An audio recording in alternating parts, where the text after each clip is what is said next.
Ya, viral dugaan kasus kekerasan seksual terjadi di lingkungan Universitas Padjadjaran atau UNPAD. Seorang mahasiswa asing yang menjalani program pertukaran diduga menjadi korban kekerasan seksual oleh oknum dosen pemirsa. Pihak UNPAD telah mengambil sikap dan menonaktifkan dosen tersebut.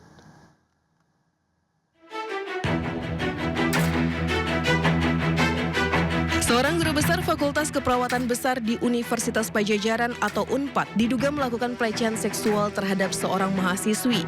Isi percakapan pelaku di media sosial kepada korban yang merupakan peserta program pertukaran pelajar tersebut viral di media sosial. Isi pesan tersebut dinilai tidak profesional dan melampaui batas etika akademis. Salah satu yang menjadi pusat perhatian adalah saat pelaku meminta korban mengirim foto pribadinya. Universitas Padjadjaran langsung mengambil tindakan tegas dengan menonaktifkan sementara guru besar yang bersangkutan dari seluruh aktivitas akademik. Kebijakan diambil setelah menerima laporan lengkap dari korban. Pihak universitas juga memberikan pendampingan kepada korban yang diketahui merupakan mahasiswa pertukaran atau exchange student. Untuk kasus ini kami sudah mendapat laporan dan segera mungkin setelah mendapat laporan kami menonaktifkan yang bersangkutan dari proses belajar mengajar untuk memastikan seluruh proses berjalan secara objektif dan sesuai dengan aturan perundang yang berlaku. Dan kami pun melakukan pendampingan dan juga pendalaman pada korban dan mudah-mudahan dalam waktu yang sangat tidak terlalu lama kami sudah dapat memastikan bahwa apa yang terjadi dapat ditindaklanjuti sesuai dengan peraturan berlaku. UNPAD menyatakan terbuka menerima masukan maupun laporan dari berbagai pihak terkait dugaan kasus tersebut. Universitas Padjadjaran juga bekerja sama dengan sejumlah pihak terkait guna memastikan proses penegakan keadilan berjalan dengan baik. Dari Sumedang, Jawa Barat, Beben HVA iNews melaporkan. Roy Suryo CS menggelar aksi unjuk rasa di depan gedung DPR RI. Mereka menuntut wakil rakyat mendengar aspirasi yang meminta Joko Widodo untuk diadili.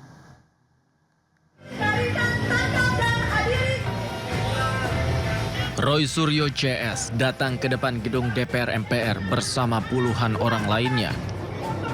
Sambil membentangkan spanduk dan poster, mereka menuntut agar Joko Widodo ditangkap dan diadili. Rombongan Roy CS datang dengan berjalan kaki dari arah flyover Gerbang Pemuda. Dari atas mobil komando, Roy menyampaikan orasinya tentang ijazah Jokowi. Menjadi gubernur, kemudian menjadi presiden 2 kali, ternyata ijazahnya palsu.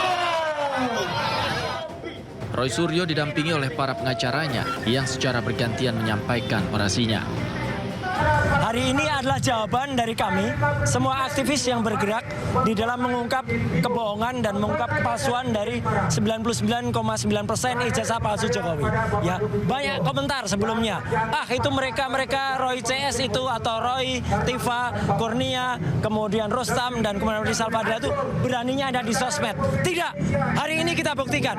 Kita ada di lapangan, kita ada di depan gedung Dewan, kita ada di depan wakil rakyat kita, dan kita tanya kepada wakil rakyat kita, 580 anggota Dewan itu mendengar tidak? Inilah aspirasi rakyat, inilah aspirasi masyarakat. Selain Roy Suryo, sejumlah pensiunan jenderal juga ikut serta dalam unjuk rasa ini. Salah satunya adalah Maijen Purnawirawan Sunarko.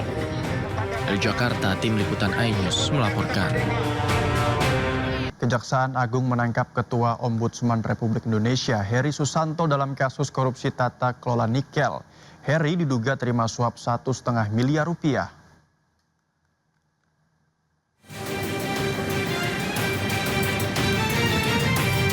Kejaksaan Agung menetapkan Ketua Ombudsman RI Heri Susanto sebagai tersangka dalam kasus dugaan korupsi tata kelola tambang nikel di wilayah Sultra periode 2013-2025.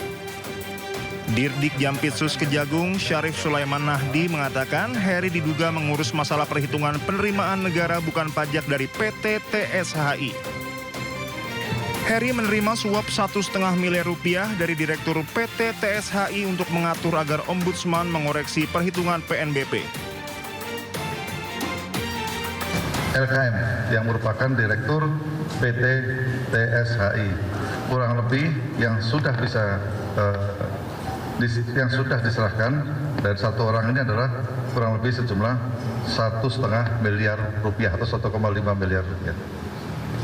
Kemudian terhadap tersangka HS itu kami tetapkan melanggar pasal 12 huruf A, 12 huruf B, pasal 5, dan pasal 606 KUHP yang baru. Ya. Pada saat ini tersangka dilakukan penahanan selama 20 hari ke depan di Rutan Salemba, Cabang Kejaksaan Negeri Jakarta Selatan. Untuk AW tadi dilakukan penahanan di Rutan Salemba, Cabang Kejaksaan Agung. Heri dijerat pasal 12 huruf A, 12 huruf B, pasal 5, dan pasal 606 KUHP. Ia langsung ditahan di Rutan Salemba Cabang Kejari Jakarta Selatan selama 20 hari ke depan. Dari Jakarta, tim Liputan Anyus melaporkan.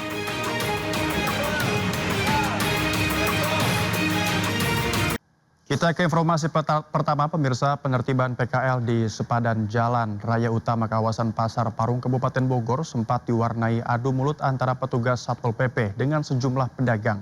Meski sempat diadang, ratusan lapak akhirnya dibongkar petugas dengan alat berat.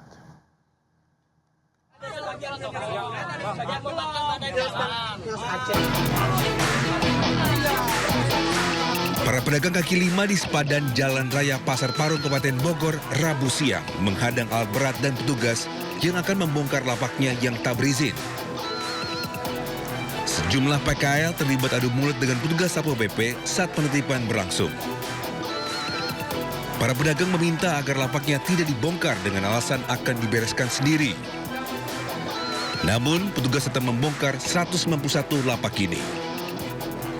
Sebelumnya, petugas telah melayangkan 2 kali peringatan.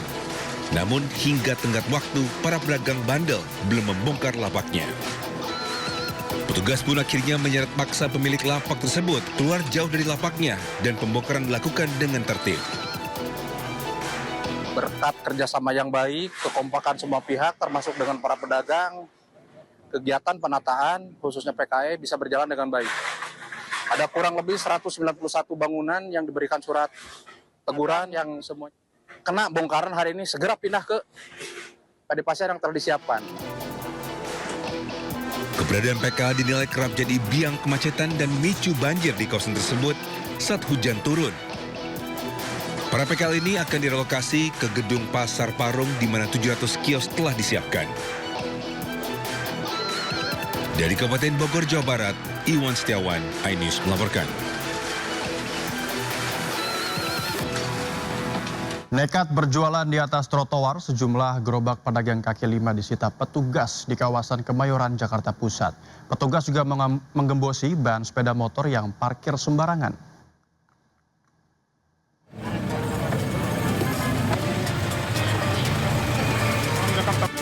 Sejumlah pedagang kaki lima terjaring razia tertib trotoar yang digelar petugas gabungan di Jalan Garuda Kemayoran, Jakarta Pusat. Para pedagang pun hanya bisa pasrah saat lapak dan gerobak mereka disita petugas. Sebelum ditindak, petugas sudah memberikan sosialisasi dan peringatan, namun para PKL tetap membandel dan berjualan di atas trotoar. Razia digelar untuk mengembalikan fungsi trotoar untuk pejalan kaki. Jadi keberadaan gerobak ini memang mengganggu pejalan kaki khususnya di Jalan Garuda yang berada di trotoar sehingga harus kita amankan untuk nanti kita lakukan sidang tindak pidana ringan. Selain menertibkan lapak PKL di atas trotoar, petugas juga melakukan pengembosan ban motor yang parkir sembarangan. Razia akan rutin digelar demi menjaga ketertiban dan kenyamanan di ibu kota. Dari Jakarta, Rani Sanjaya, iNews melaporkan.